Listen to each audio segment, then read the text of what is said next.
Hello students, good morning. તો આજે આપણે પ્રેક્ટિકલ નંબર 3 કરવાનો છે. એનું કંઈક ટાઇટલ જે છે પ્રોપર ટાઇટલ ઇન્ડેક્સમાંથી તમે જોઈ શકો છો. તો competition of first 4 central moments, એની સાથે જ છે રો મોમેન્ટ્સ β1 β2, એટલે કે જે કર્ટોસિસ આવે છે આપણે બરાબર. એટલે બસ ત્યાં સુધી આપણે કરવાનું છે સેન્ટ્રલ મોમેન્ટ્સ, રો મોમેન્ટ્સ β1 અને β2. ઓકે, તો એ બધાને જે હિન્ટ જે છે એના જે બધા ફોર્મ્યુલાઝ જે છે એ આપેલા તો હું તમને કહું છું. આ 3 એક્ઝામ્પલ છે. એક્ઝામ્પલ 1, 2 અને 3. 1 જે છે હું અહીંયા કરાવું છું ફોર્મ્યુલાઝ, એની સાથે એનું કાઉન્ટિંગ કેમ થાય એ દેખાડી દઉં છું. સેકન્ડ અને થર્ડ જે છે એ તમારે જાતે ગણવાનો છે અને એકદમ ઇઝી છે અને બધા એક્ઝામ્પલ તમે ગણો છો એ વાત છે. અને પહેલાં પણ આપણે આ આવી ગયું છે એટલે તમને ખાસ અઘરું નહીં પડે. ઓકે, તો પહેલાં હિન્ટ જોઈ લઈએ. હિન્ટમાં છે પહેલાં તો રો મોમેન્ટ્સ કેમ ગણાય એ દેખાડેલું છે. એમાં છે competition of first 4 raw moments અને સેન્ટ્રલ મોમેન્ટ્સ બેયને ગણવાના છે. પણ જ્યારે પહેલાં જે છે હંમેશા સેન્ટ્રલ મોમેન્ટ્સ ગણતા પહેલાં રો મોમેન્ટ્સ જે છે એ આપણે ગણતા હોઈએ, કારણ કે સેન્ટ્રલ મોમેન્ટ્સ જે છે એ રો મોમેન્ટ્સ ઉપરથી એનું ફોર્મ્યુલા આવતું હોય. તો અહીંયા આપણને દેખાડેલું છે પહેલાં raw moments of variable u. 0 order raw moment, પહેલાં જો 0 order, first order, second order, third order અને પછી આવશે ફોર્થ ઓર્ડર, બરાબર. તો 0 order raw moment of variable u શું છે? M0 કહેવાય એને. M0 ડેશ કહેવાતું હોય. રો મોમેન્ટ્સ જે છે બધા ડેશવાળા, સેન્ટ્રલ મોમેન્ટ્સ બધા વિધાઉટ ડેશ આવશે. ઓકે, તો એનું ફોર્મ્યુલા છે sigma fi upon sigma FI is equals two 1. એટલે હંમેશા 0 ઓર્ડર રો મોમેન્ટ હોય એ 1 હોય. એવી જ રીતે અત્યારે પણ કહી દઉં, 0 ઓર્ડર સેન્ટ્રલ મોમેન્ટ પણ 1 હોય.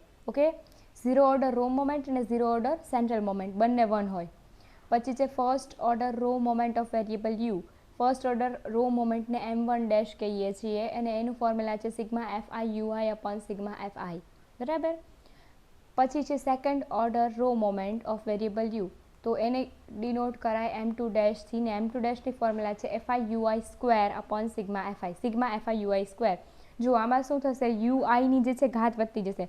ફર્સ્ટ ઓર્ડર છે sigma fi ui upon sigma fi, second order sigma fi ui square upon sigma fi, same third order sigma fi ui raise to 3 upon sigma fi u, બરાબર. 0th ઓર્ડરમાં શું હતું? Sigma fi ui raise to 0 હતું. So it will be ui raise to 0 will be 1 અને sigma fi upon sigma fi થઈ જાય 1, બરાબર. તો એવી રીતે third order raw moment of variable u M3 dash is equals to sigma fi ui cube upon sigma fi. Fourth order raw moment of variable u એને કહેવાય M4 dash. એ છે sigma fi ui raise to 4 upon sigma fi, બરાબર. તો આ છે 0 order, first, second, third અને fourth order સુધી, બરાબર. હવે છે સેન્ટ્રલ મોમેન્ટ્સ. અને પહેલાં કહી દઉં કે રો મોમેન્ટ્સ જે છે એનું બીજું નામ છે મોમેન્ટ્સ અબાઉટ ઓરિજિન, અને સેન્ટ્રલ મોમેન્ટ્સ જે છે એનું જે આપણે બીજી રીતે કહીએ તો એને મોમેન્ટ્સ અબાઉટ મીન, બરાબર. એટલે રો મોમેન્ટને કહેવાય મોમેન્ટ્સ અબાઉટ ઓરિજિન, સેન્ટ્રલ મોમેન્ટને કહેવાય મોમેન્ટ્સ અબાઉટ મીન, બરાબર. તો હવે સેન્ટ્રલ મોમેન્ટની ફોર્મ્યુલાઝ જોઈ લઈએ. 0th order central moment of variable x શું છે? M0 is equals two 1. બંને 0 ઓર્ડરના રો અને સેન્ટ્રલ બંને મોમેન્ટનું મૂલ્ય 1 થાય. First order central moment of variable x, ઓલું જે હશે વેરિયેબલ યુ માટે, તો આ છે વેરિયેબલ એક્સ માટે છે, M1 કહેવાય એને. M1 0 હંમેશા ફર્સ્ટ ઓર્ડર સેન્ટ્રલ મોમેન્ટ કોઈ પણ વેરિયેબલનું 0 હોય. નીચે લખેલું છે બ્રેકેટમાં, first order central moment of any variable is always 0. હવે second order central moment of variable x એને કહેવાય છે M2.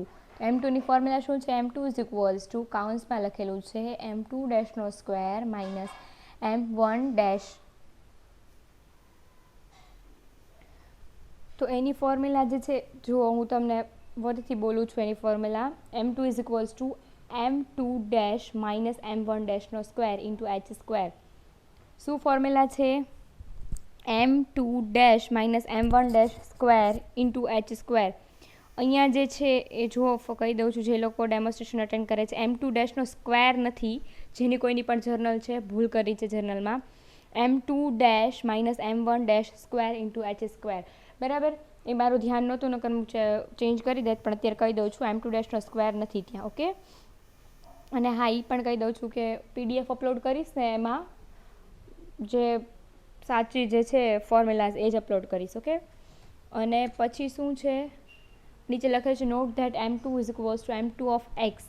એ શું છે, m2 જે છે સેકન્ડ ઓર્ડરનો સેન્ટ્રલ મોમેન્ટ, એ આપણો વેરિયાન્સ છે s સ્ક્વેર. તો હંમેશા m2 હશે એ greater than or equal to 0 હશે, કારણ કે વેરિયાન્સ કોઈ દી નેગેટિવ ન હોય. એટલે એની ઉપરથી તમને આપણું સ્ટાન્ડર્ડ ડેવિએશન પણ મળી શકે. તો સ્ટાન્ડર્ડ ડેવિએશન ગોતવાનું કીધું હોય m2 ઉપરથી, તો standard deviation s is equals two positive square root of m2. હવે જે third order central moment of variable x, any formula ધ્યાનથી સમજજો, હું બોલું છું. m3 minus 3 m2 m1 plus 2m1 નો ક્યુબ લખેલો છે. ત્યાં ઉપર જે લખ્યું છે એ ક્લિયર નથી થતું, એ છે ક્યુબ. હંમેશા જે છે સેન્ટ્રલ મોમેન્ટ્સમાં ત્રીજો છે એટલે જો ઘાત હંમેશા વધતી હશે. m3 છે એમાં એક ઘાત છે, પછી m2 અને m1 એ થઈ ગઈ 2 ઘાત, અને પછી m1 આવ્યું તો એની 3 ઘાત, 3 સુધી જાય, થર્ડ ઓર્ડર છે. એટલે શું છે, ફરીથી રિપીટ કરું છું, m3 minus 3 m2 m1 plus 2m1 cube into h cube, બરાબર. m3 તો કંઈ પણ હોઈ શકે, ગ્રેટર ધેન 0 હોય, લેસ ધેન 0 હોય કે ઇક્વલ ટુ 0 હોય, બરાબર. m3 કોઈ પણ હોઈ શકે. m2માં આપણે કીધું કે m2 હંમેશા ગ્રેટર ધેન 0 હોય, કારણ કે વેરિયાન્સ છે. હવે એની ઉપરથી આપણને કંઈક ખબર પડે, m3 જે છે એ ગ્રેટર ધેન 0 હોય તો આપણો જે ગ્રાફ હોય, જે આપણું ડિસ્ટ્રીબ્યુશન જે છે એ પોઝિટિવલી સ્ક્યુડ છે એમ કહેવાય, ધન વિષમ, બરાબર. હવે m3 નેગેટિવ હોય ત્યારે આપણું ડિસ્ટ્રીબ્યુશન નેગેટિવલી સ્ક્યુડ કહેવાય, એટલે કે ઋણ વિષમ. અને m3 ઇઝ ઇક્વલ્સ ટુ 0 હોય ત્યારે એકદમ સિમેટ્રિક ડિસ્ટ્રીબ્યુશન, નથી પોઝિટિવલી સ્ક્યુડ, નથી નેગેટિવલી સ્ક્યુડ, બરાબર. એની સાથે નીચે ફોર્થ ઓર્ડર સેન્ટ્રલ મોમેન્ટની ફોર્મ્યુલા આપેલી છે, એ છે m4 ઇઝ ઇક્વલ્સ ટુ, અહીંયા નો ક્લિયર થતું હોય તો હું બોલું છું, m4 minus 4m3 m1 plus 6m1 square m2 minus 3m1 into h4. જુઓ, અહીંયા પણ હું તમને સમજાવી દઉં. m4 છે એટલે પહેલા પદની ખાલી એક ઘાત, એમાં m4 એક જ છે. બીજા પદમાં 2 ઘાત હશે, m3 અને m1 છે. ત્રીજા પદમાં 3 ઘાત, m1 જે છે એનો સ્ક્વેર છે, m2 એમ નામ છે, અને ચોથામાં 4 ઘાત, m1 ઓકે. તો હંમેશા એવી રીતે ત્યાંમાં ઘાત જતી હોય. ફરીથી બોલું છું, m4 minus 4 m3 m1 plus 6m1 square into m2 minus 3m1 into h4. Note that, શું નોટ કરીએ છીએ, m4 જે છે હંમેશા greater than or equal to 0 હોય. બીજી m4ની ફોર્મ્યુલા આપેલી છે sigma fi xi minus x bar raise to 4 upon sigma fi. Okay. તો આ જે છે એ હજી એક આપણે થિયરીમાં બાકી છે, એ હું તમને દેખાડી દઉં છું. હિન્ટ આ વાળી સ્ક્યુનેસ આપણે લેવાનું છે, વિષમતાંક સ્ક્યુનેસ. ઓકે. વિષમતાંક આપણે લખેલું છે આપણે ઇન્ડેક્સમાં. તો એ જે છે એને β1 કહેવાય છે, skewness of coefficient. Skewness coefficient β1ની જે છે ફોર્મ્યુલા m3 નો square upon m2 cube, m3 square upon m2 cube. તો અને લખેલું છે કે β1 એ શું છે, પ્યોર નંબર છે એક. Sign of β1 is same as the m3. જો, કારણ કે m2 હશે આમાં એ ઓલવેઝ પોઝિટિવ, કારણ કે m2 આપણો શું છે, વેરિયાન્સ છે, એટલે પોઝિટિવ હશે. તો કોની ઉપર સાઇન ડિપેન્ડ કરે, m3 ઉપર. m3ની જેવી સાઇન હશે એવી જ સાઇન β1ની હશે. હવે કર્ટોસિસ કોફિશિયન્ટ છે β2, એની ફોર્મ્યુલા શું છે, m4 અપોન m2 સ્ક્વેર. શું છે, m4 અપોન m2 સ્ક્વેર. અને β2 એ શું છે, is also a pure number. એ કર્ટોસિસ કોફિશિયન્ટ છે. ઓકે.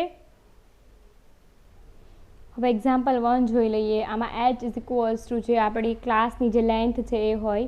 ક્લાસ જે આપેલા છે 60 to 62, પછી શરૂ થાય 63 થી 65, એટલે આપણા ક્લાસની લેન્થ અહીંયા થશે h ઇઝ ઇક્વલ્સ ટુ 3. એની સાથે ફ્રીક્વન્સી આપેલી છે 5, 18, 42, 27, 8, એનો ટોટલ 100 થાય છે. પછી xi એટલે કે આપણી middle value of our class, તો શું કહેવાય 61 છે, પછી એમાં 3 ઉમેરો એટલે 64, એમ 3 3 3 ઉમેરતા જાઓ, બરાબર. યુઆઈ કેવી રીતે મળે? યુઆઈ ઇઝ ઇક્વલ્સ ટુ જેવી રીતે ડીઆઈ છે એ જ આપણું યુઆઈ છે, xi minus a upon h, xi minus a upon h, બરાબર. તો વચ્ચે 0 આવશે, -1, -2, 1, 2, બરાબર, કારણ કે આવા એક્ઝામ્પલ આપણે છેલ્લા 3 પ્રેક્ટિકલથી આવું બધું જ આવે છે. હવે કઈ કઈ કોલમ બનાવવાની? 4 રો મોમેન્ટ જોઈએ છે, એટલે FIUIની બનાવવી પડે, FIUI², FIUI³, FIUI⁴, બરાબર. એટલે એ બધી કોલમ તમારે FI અને UIના ગુણાકારથી બનાવવાની છે અને એના બધાનો ટોટલ તમને નીચે મળી જશે. હવે રો મોમેન્ટ્સ નીચે ગોતેલા છે. Raw moments of variable u કેવી રીતે મળે? 0 order raw moment of variable u is equals to M0' શું હોય? હંમેશા 1 હોય. ફર્સ્ટ ઓર્ડર માટે ફોર્મ્યુલા છે sigma FIUI upon sigma FI, તો એ અહીંયા તમને મળશે 0.15.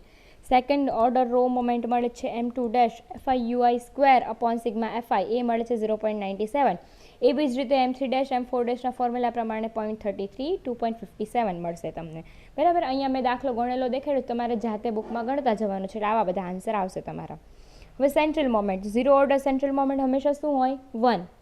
પછી ફર્સ્ટ ઓર્ડર સેન્ટ્રલ મોમેન્ટ એ શું હોય? ફર્સ્ટ ઓર્ડર સેન્ટ્રલ મોમેન્ટ હંમેશા 0 હોય. તો હવે સેન્ટ્રલ મોમેન્ટની ગણતરી આપણે થર્ડ ઓર્ડરથી કરવાની. અને સેકન્ડ ઓર્ડર જે છે એનું ફોર્મ્યુલા હું બોલી જાઉં છું. સેકન્ડ ઓર્ડર સેન્ટ્રલ મોમેન્ટ આપણો છે એનું ફોર્મ્યુલા છે M2' minus M2' minus M1' whole square. શું છે આપણું? આપણે વેરિયાન્સની ફોર્મ્યુલા મૂકી છે ને, μ2 માઇનસ μ1' સ્ક્વેર, સેમ. શું છે? M2' minus M1' square into h², બરાબર.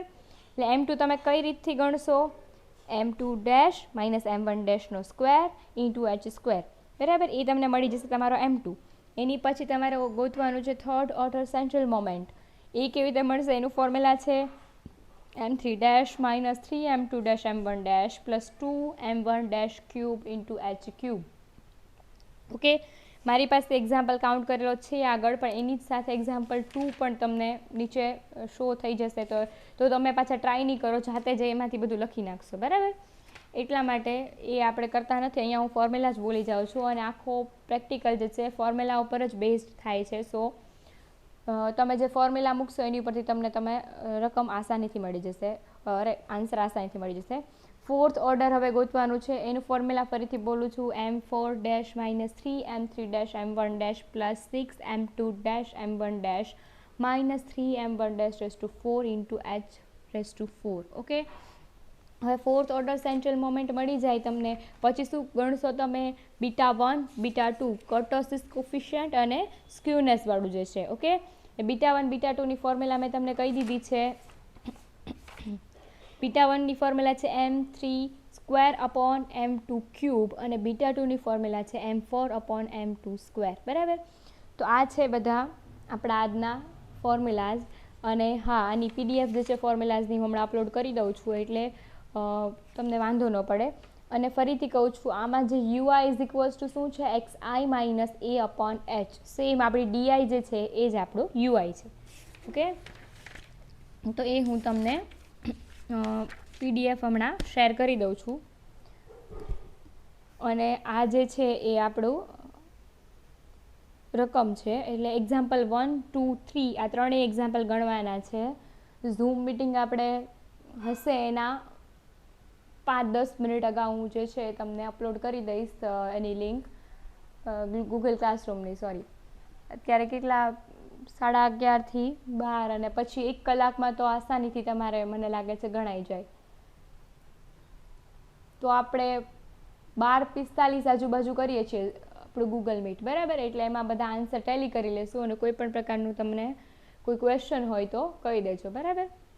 તો આ જે ડેમોન્સ્ટ્રેશન છે અહીંયા પૂરું કરીએ. અને હા, કમ્પલસરી બધાએ ત્રણેય એક્ઝામ્પલ ગણવાના છે. ઓકે, કમ્પલસરી ત્રણેય એક્ઝામ્પલ ગણવાના છે. અને બધામાં જો બાજુમાં એચ જે છે મેં લખી જ નાખી છે, એટલે તમારે વધારે કંઈ માથાકૂટ છે નહીં. ઓકે, તો તો હવે મળીએ છીએ 12:45 હું એની લિંક શેર કરી દઈશ અને બધાએ જે છે એક્ઝામ્પલ કાઉન્ટ કરીને આવવાનું છે. ચલો, થેન્ક યુ.